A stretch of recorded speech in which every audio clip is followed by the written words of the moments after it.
बेटा आज हम एक्सरसाइज 1.1 का रिवीजन करेंगे। उससे पहले कुछ पॉइंट्स हैं वो एक बार दोहरा लेते हैं। प्राकृत संख्याएं एन से डिनोट करेंगे। प्राकृत संख्याएं वो होती हैं जो 1 से शुरू होती हैं, गिनती सारी 1 2 3 4 5 10 20 1000 जो भी हैं 1 से शुरू होंगी। ठीक है। पूर्ण संख्याएं 0 से शुरू होंगी और बाकी सारी गिनतियाँ। इसमें सारी प्राकृत संख्याएं तो हैं ही, साथ में 0 भी है। उसके बाद है पूर्णांक। इसमें सारे पूर्ण संख्याएं आ गई हैं और साथ में ऋणात्मक संख्याएं भी आ गई हैं। इन -1 -2 -3 सारे ये सारे पूर्णांक होंगे बेटा। इसके बाद है परिमेय संख्याएं। ऐसी संख्याएं जिन्हें p/q के रूप में लिखा जा सके, जहां p और q पूर्णांक हों और q 0 ना हो, परिमेय संख्याएं कहलाती हैं। p/q के रूप में लिखा जा सके वो संख्याएं परिमेय संख्याएं कहते हैं, उनको परिमेय संख्या। जैसे कि 3/4 है, p/q के रूप में है। और जैसे कि -3/2 है, ये भी ऊपर वाली संख्या पूर्णांक है। पूर्णांक ऐसे होते हैं और नीचे वाली संख्या भी पूर्णांक है। अच्छा, फॉर एग्जाम्पल 0 भी एक परिमेय संख्या है, क्योंकि इसने बोला है बेटा, डेफिनेशन को ध्यान से देखो, ऐसी संख्या जिन्हें p/q के रूप में लिखा जा सके। जरूरी नहीं है वो उस टाइम भी लिखा हुआ हो। जैसे मैं 0 को 0/1 के रूप में लिख सकती हूँ। 0 का मतलब 0/1 या 0/2 कुछ भी लिख सकते हैं, तो ये p/q के रूप में हो गई हमारी।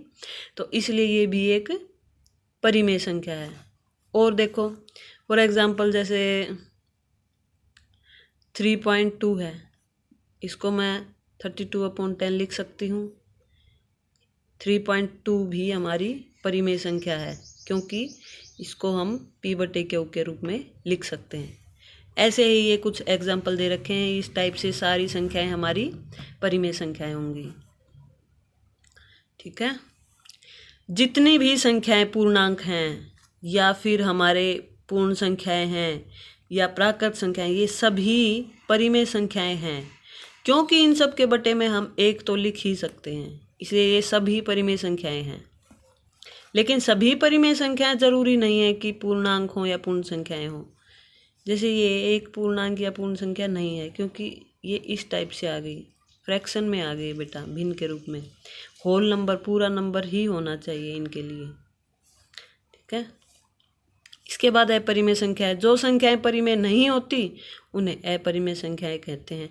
जैसे जिन संख्याओं को p/q के रूप में न लिखा जा सके वे अपरिमेय संख्याएं होती हैं। जैसे वर्गमूल 2 को क्यों बोल रहे हैं बेटा हम? क्योंकि वर्गमूल 2 1.414 ऐसे डॉट ये ऐसे चलता जाएगा और ये कभी भी रिपीट भी नहीं होगा और कभी ख़त्म भी नहीं होगा, तो हम उसको p/q के रूप में नहीं लिख पाएंगे। ऐसे ही पाई है, पाई भी एक ऐसा ही उसका दशमलव प्रसार।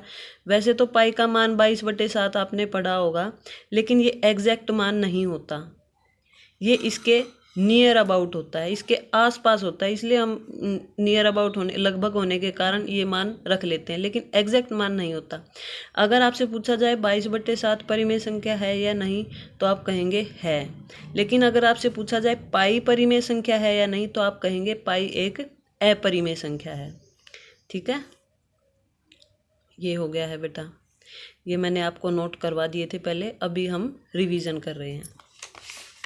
ये आपने देखा, आप इसको पढ़ लेना। उसके बाद है बेटा वास्तविक संख्याएं। परिमेय संख्याएं और अपरिमेय संख्याओं को मिलाकर वास्तविक संख्याएं कहते हैं। यानी कि जो भी आपने आज तक पढ़ी हैं, चाहे वो वर्गमूल वाली हैं, बिना वर्गमूल वाली हैं, बटे वाली, आज तक आपने वास्तविक संख्याएं ही पढ़ी हैं। छोटी क्लासेस से लेकर 10th क्लासेस तक आपने ओनली वास्तविक संख्याएं ही पढ़ी हैं। जो भी आपने देखी है, सुनी है, लिखी हुई कहीं भी, सभी वास्तविक, परिमेय और अपरिमेय सब आ गए हैं इसमें। ठीक है। अब हम 1.1 के मेन टॉपिक पर आते हैं, जो कि है यूक्लिड विभाजन प्रमेय का। इस पे बेस्ड क्वेश्चन होंगे हमारे। पहले ये देख लेते हैं। किन्हीं 2 धनात्मक पूर्णांक a और b के लिए ऐसे 2 अद्वितीय पूर्ण संख्याएं Q और R विद्यमान होती हैं कि ए को हम ए बराबर बी क्यू जमा आर के रूप में लिख सकते हैं। ठीक है, और ये आर जो है वो छोटा होगा बी से। देखो बेटा, फॉर एग्जांपल देखो, आप किसी भी नंबर को, जैसे 2 को 4 को हमने 4 से हमने 6 को भाग दिया, 4 एकम 4, शेष आ गया 2। तो ये हमारा होता है भागफल। भागफल को इंग्लिश में बोलते हैं क्वोशेंट। तो क्वोशेंट को क्यू से डिनोट कर सकते हैं। ये हमारा है शेषफल यानी रिमाइंडर। तो रिमाइंडर को हम आर से डिनोट कर सकते हैं।